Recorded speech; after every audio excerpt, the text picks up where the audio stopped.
누가복음 1장을 보겠습니다.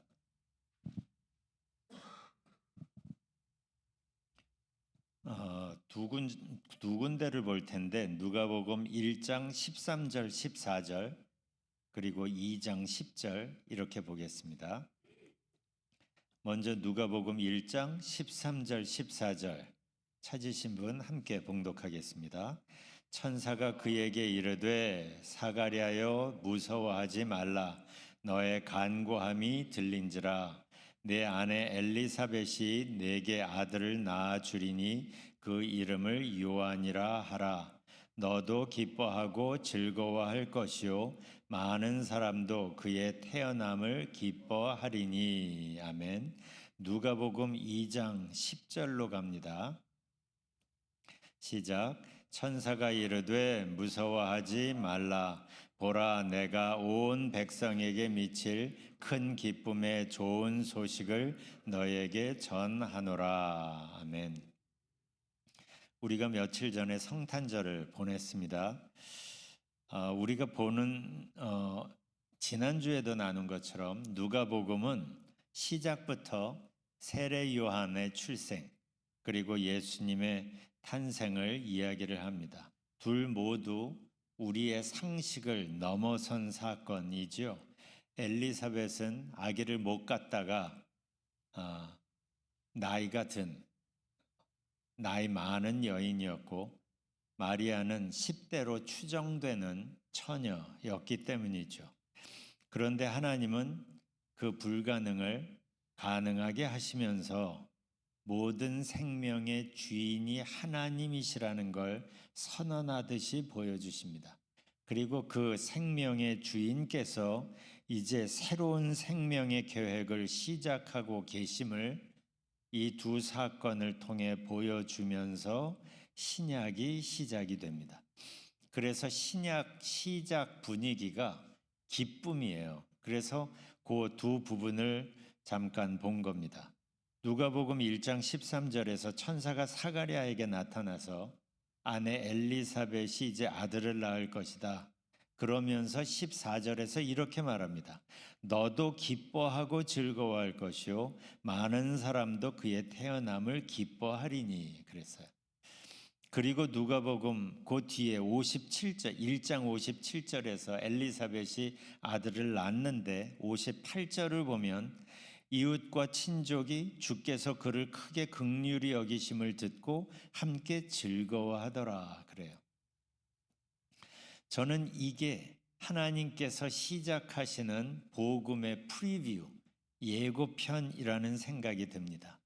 하나님께서 시작하시는 이 복음의 결과가 진정한 기쁨이기 때문이에요. 그래서 죽음 외에 아무런 선택의 여지가 없던 절대 절망뿐이어서 우리가 요전에 본 요한복음 1장 맨 첫 부분의 이 세상을 어둠이라고 표현했죠. 어둠이 이 세상을 묘사하는 가장 적절한 상황이었던 거예요.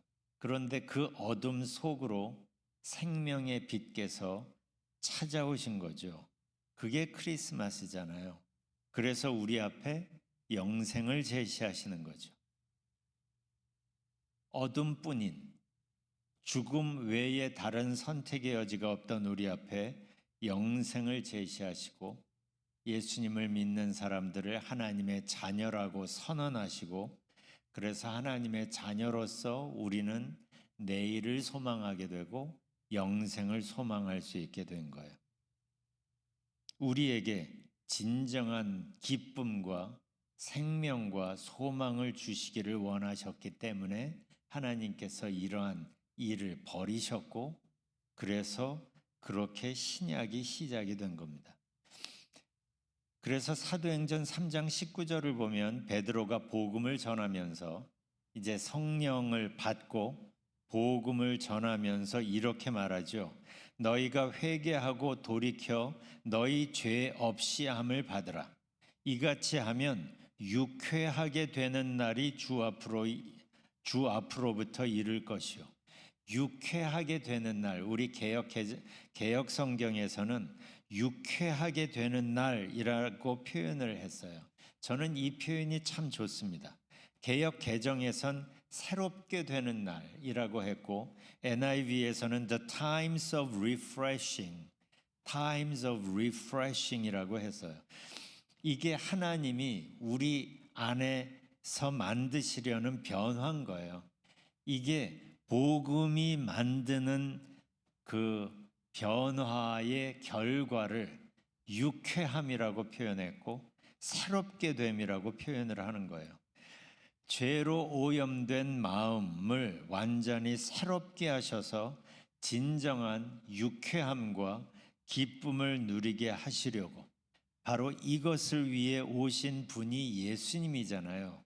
그래서 우리가 며칠 전에 성탄절을 보낸 거고, 누가복음 1장 68절을 보면 세례 요한의 아버지 사가랴가 성령의 충만함을 받아서 이렇게 예언을 합니다. 세 번역으로 68절을 보면, 주 이스라엘의 하나님은 찬양 받으실 분이시다. 그는 자기 백성을 돌보아 속량하시고, 속량이 redeem이죠. 대신 갚아주신 거예요. 속량하시고 우리를 위하여 능력 있는 구원자를 자기의 종 다윗의 집에 일으키셨다 그랬어요. 예수님은 이렇게 구원자로 오셨고 우리의 죄를 속량하시기 위해 십자가를 지신 거죠.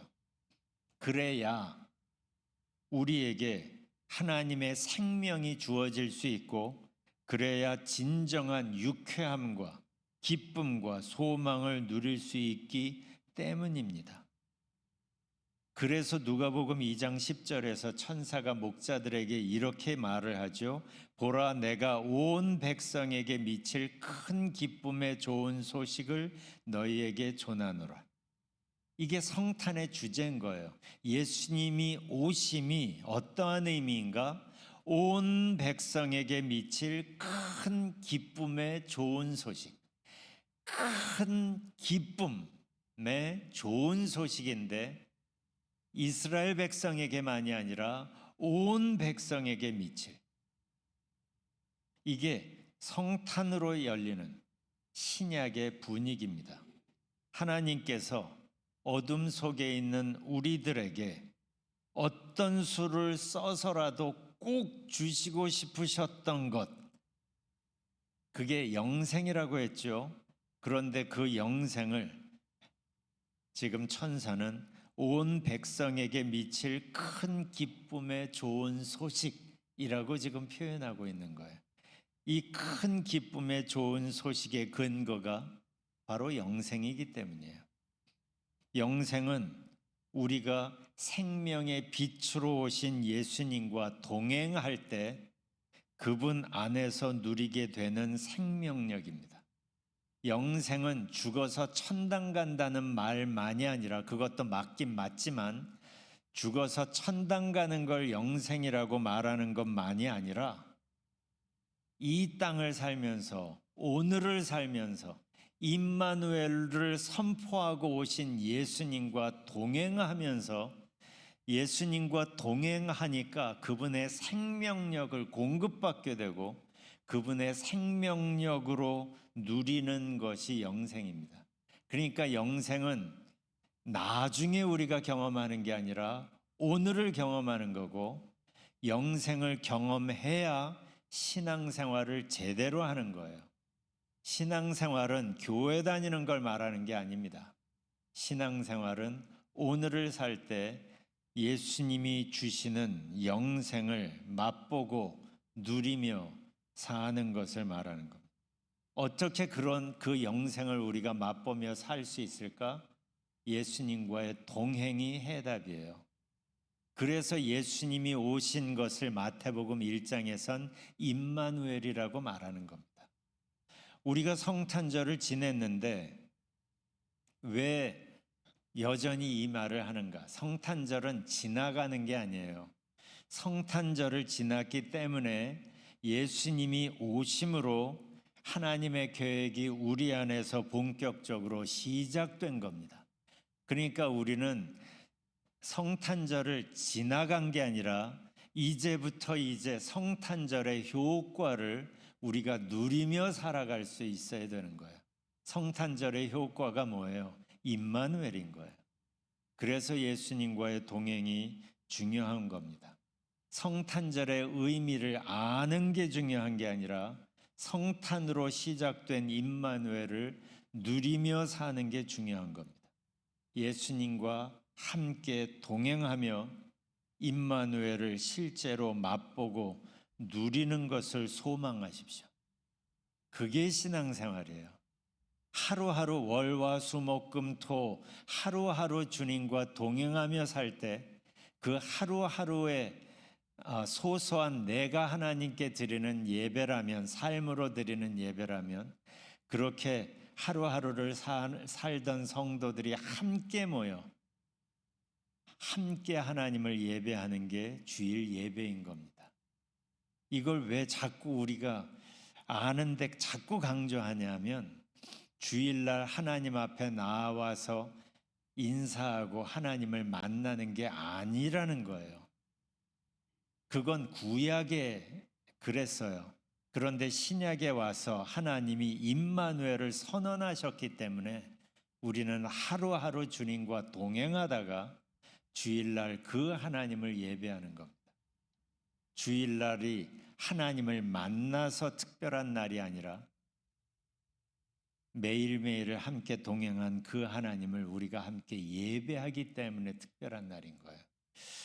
그래서 예수님 때문에 시작된 이 임마누엘의 이 어마어마한 특권을 하루하루 매 순간마다 우리가 누릴 때, 그때 주님과의 동행 안에서 우리는 진정한 의미의 기쁨과 평화를 만나게 될 겁니다.